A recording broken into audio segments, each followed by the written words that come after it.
మాజీ మంత్రివర్యులు శ్రీ ఆనం రామనారాయణ రెడ్డి గారు తెలుగుదేశం పార్టీ అభ్యర్థిగా పోటీ చేస్తున్నారు.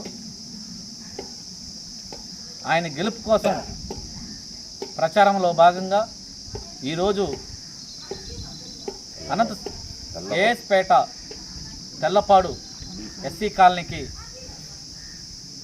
ఇచ్చేయడం జరిగింది.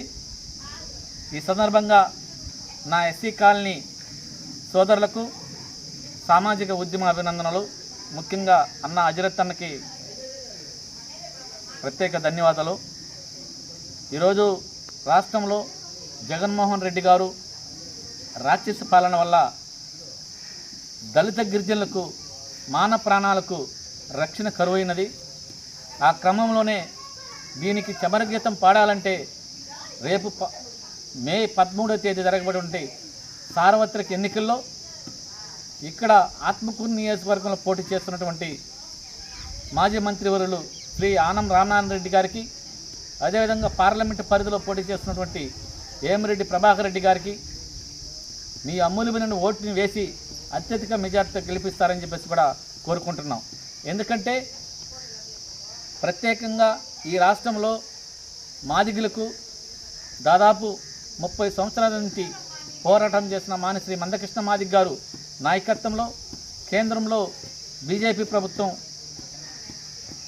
ప్రధానమంత్రి నరేంద్ర మోడీ గారు, రాష్ట్రంలో ప్రతిపక్ష నాయకుడు 14 సంవత్సరాల ముఖ్యమంత్రిగా పరిపాలన చేసినటువంటి నారా చంద్రబాబు నాయుడు గారు ఆఫ్టర్ ఎన్నికల తర్వాత 30 సంవత్సరాల యొక్క మాదిగల కళని నెరవేర్చబోతున్నారు.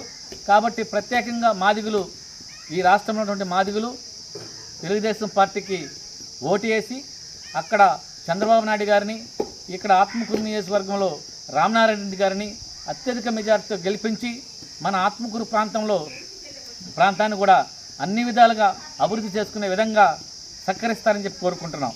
ఎందుకంటే ఆనం అంటేనే అభివృద్ధికి మారిపోయారు. కాబట్టి ఈరోజు ఆత్మకూరు నియోజకవర్గంలో ప్రత్యక్షంగా మీరు చూస్తున్నారు. ఆత్మకూరు నియోజకవర్గంలో కుమ్మలక్ష్మణుడు కావచ్చు, అదేవిధంగా ఆనం రామనారాయణ రెడ్డి గారు కావచ్చు, ఏ స్థాయిలో అభివృద్ధి చేసినారనేది మనకి కంటకి కనిపిస్తున్నది. కాబట్టి మరో అవకాశం ఆనం రామనారాయణ రెడ్డి గారికి వచ్చింది.